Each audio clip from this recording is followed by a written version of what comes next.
इस बीच यूक्रेन के राष्ट्रपति वोलोदिमीर ज़ेलेंस्की कीव के एक अस्पताल पहुंचे, जहां उन्होंने मारिपुल से आए कुछ बच्चों से मुलाकात की। आरोप है कि मारिपुल में रूसी सेना के हमले में उन बच्चों के माता पिता की मौत हो गई थी, जिसके बाद उन बच्चों को यूक्रेन की सेना की मदद से कीव लाया गया। जिसकी खबर मिलते ही ज़ेलेंस्की उनसे मिलने अस्पताल पहुंच गए।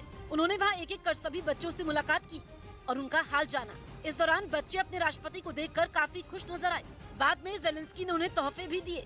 बताया गया कि रूसी सेना के हमले में उन बच्चों को भी चोटें आई थी। यही नहीं, रूस के सैनिक उन्हें किसी दूसरी जगह भेजने की तैयारी में थे, लेकिन यूक्रेन के सैनिकों ने उन बच्चों को किसी तरह कीव तक पहुंचा दिया।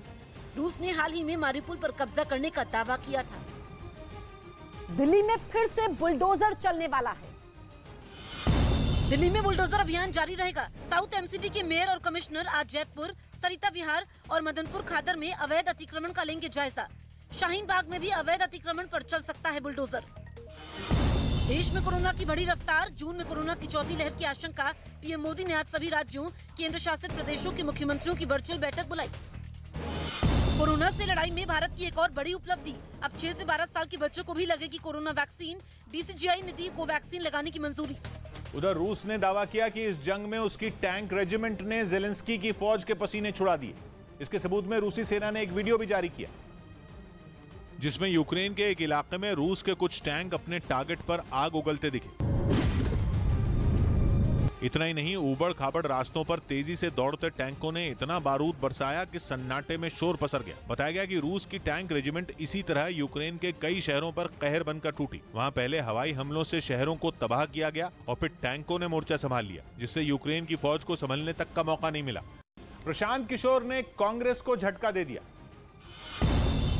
प्रशांत किशोर ने कांग्रेस में शामिल होने से इनकार कर दिया। उन्होंने ट्वीट कर ये जानकारी दी। इससे पहले अटकलें थी कि प्रशांत किशोर कांग्रेस का दामन थाम सकते हैं। देश में अब 6 से 12 साल तक के बच्चों को भी कोरोना वैक्सीन लगाई जाएगी। इसके लिए दवाओं के इस्तेमाल को मंजूरी देने वाली संस्था डीजीसीआई ने कोवैक्सीन को मंजूरी दे दी। दिल्ली के भलसवा इलाके में कूड़े के लैंडफिल में भीषण आग लग गई। आग लगने की खबर मिलते ही दमकल की 10 से ज्यादा गाड़ियां वहां पहुंच गईं। उधर रूस की सेना ने बारूदी सुरंगों को तबाह कर देने वाले अपने बेहद खतरनाक हथियार UR-77 मेचोरित से यूक्रेन के रिहायशी इलाकों पर हमले तेज कर दिए। यूक्रेन की मीडिया ने मारियोपोल में किए गए ऐसे ही एक हमले का वीडियो जारी किया, जिसमें रूस का ये घातक हथियार वहां कई इमारतों को ध्वस्त करता दिखाई दिया। इसके लिए पहले रूसी सेना ने कई किलोमीटर दूर एक टारगेट सेट किया और निशाना सही लगने के बाद लॉन्चर से रॉकेट को दाग दिया। UR-77 मेचोरित से छोड़ा गया रॉकेट अपने साथ कई किलो विस्फोटक से भरा रस्सी जैसा एक पाइप लेकर निशाने तक उड़ गया और जैसे ही विस्फोटक से भरा पाइप टारगेट पर गिरा, वहां एक तेज धमाका हुआ। बताया गया कि जहां ये धमाका हुआ, वहां एक बड़े हिस्से में मौजूद इमारतें पूरी तरह धराशायी हो गईं। रूसी सेना ने शहर के कई दूसरे हिस्सों में भी इसी तरह के हमले किए। यूक्रेन ने रिहायशी इलाकों पर हमले के लिए इस हथियार के इस्तेमाल को पूरी तरह गलत करार दिया, क्योंकि इसका असली काम